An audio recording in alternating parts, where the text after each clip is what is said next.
रामराम मंडळी, गावगाड्याच्या गोष्टींचा आजचा 110 क्रमांकाचा भाग आहे. मोठी मजल आपण मारलेली आहे. आजच्या या चलचित्र अंशाचं मी शीर्षक असं दिलंय, विकासाची व्याप्ती. खरं म्हणजे मला म्हणायचं आहे असं की विकासाचे जे निकष आहेत त्या निकषांची व्याप्ती, असं मला खरं शीर्षकात म्हणायचं आहे, पण हे फार लांबलचक झालं असतं म्हणून मी म्हटलंय विकासाची व्याप्ती. कसं आहे, बदलत्या काळाच्या ओघात जे तंत्रज्ञान आलं, नवनव्या तंत्रज्ञानाचे जे शोध लागले, त्यामुळे विकासाचे हे निकष जे पूर्वीचे होते त्यात सुद्धा खूप आमूलाग्र बदल झाल्याचं आपल्याला दिसतं. येते काही दिवस आपण याच विषयावरती चर्चा करावी असा माझा मानस आहे. साधं उदाहरण घेऊयात. साक्षरता. साक्षरता हा विकासाचा एक निकष आहे. परंतु आपण जेव्हा कामाला सुरुवात केली 70s 80च्या दशकांमध्ये, तेव्हा साक्षरतेचा अर्थ अक्षर ओळख होणं असा होता. तुम्हाला आठवत असेल, जेव्हा चंद्रशेखरजी आपले पंतप्रधान होते तेव्हा प्रौढ साक्षरतेचा फार मोठा अभियान केंद्र सरकारकडून चालवलं गेलेलं होतं. त्यात रात्रीच्या वेळी भरणाऱ्या शाळा, त्यामध्ये मोठ्या मंडळींचा सहभाग, वयस्कर मंडळींचा सहभाग, त्याची अंमलबजावणी करताना अनाहूतपणे, अभावितपणे काही घडून गेलेले विनोद, हे सगळं तुम्हाला आठवत असेल. त्यावेळी साक्षरता या संकल्पनेचा अर्थ होता की अक्षर ओळख होणं, आकड्यांची ओळख होणं, थोडीफार बेरीज वजाबाकी जमणं. आज त्या साक्षरता या संकल्पनेला तेवढ्या बंदिस्त स्वरूपात आपण बघू शकत नाही. आजच्या साक्षरतेचा अर्थ थोडा वेगळा झालेला आहे. तंत्रज्ञानाचे जे प्रभाव आपल्यावरती पडलेत त्यामुळे आज नुसती अक्षरांची ओळख असून चालत नाही, तर आजची साक्षरता म्हणजे संगणक साक्षरता त्याच्यामध्ये अंतर्भूत झालेली आहे. आजचा आपला गावातला माणूस, शेतकरी, महिला, हे सगळे संगणक साक्षर व्हायला हवेत, तरच विकासाचा हा निकष पूर्ण होईल असं आज म्हणावं लागेल. तुम्ही साधी उदाहरणं घ्या. आज 7/12चा उतारा तुम्हाला मिळवायचा असेल तर संगणकाच्या साहाय्यानं मिळवायचा आहे.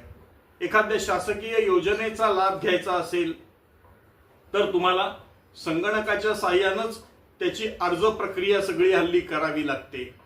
म्हणजे संगणकाबरोबर थोडं ईमेल, इंटरनेट याही संकल्पनांची ओळख करून घेणं हे साक्षरतेचा भाग झालेला आहे. तर ह्या बदलत्या काळामध्ये साक्षरता म्हणजे नुसती अक्षर ओळख असं नसून संगणक साक्षरता असं स्वरूप त्याला प्राप्त झालेलं आहे. मग साहजिकच त्याही वेळी चर्चा झाली होती की अरे, इतक्या मोठ्या माणसांना शिकवून करायचं काय, त्यांचं ते वयही निघून गेलेलं असतं, 60चा 70चा माणूस, असे त्यावेळी चर्चा झालेली होती. तशीच आताही होईल. किंबहुना एका विभागाची आम्ही पाहणी करत होतो आणि त्या विभागामध्ये जे वयस्कर लोक होते, त्या विभागात संगणक आले. जे वयस्कर लोक होते ते काय करायचे, आता कुठे या वयात शिकता, 2-4 वर्षात निवृत्त व्हायची वेळ आली आहे. मग ते आपल्याच समकक्ष पदावर काम करणारे जे तरुण सहकारी होते त्यांच्याकडनं आपलं काम करवून घ्यायचे की आता ती कटकट नको शिकायची, आणि त्यांना काय असेल ते त्यांचं ठरल्याप्रमाणे मेहनताना द्यायचे. तर आता मात्र ही जी लाट आलेली आहे तांत्रिक प्रगतीची, ती इतकी मोठी आहे की असं आपल्याला इतरांवर विसंबून राहता येईल ही शक्यता कमी कमी होत चाललेली आहे. मग याला आणखीन काही उपाय करता येतात का? गावोगाव हल्ली ते कॉम्प्युटरची केंद्र निघालेली आहेत.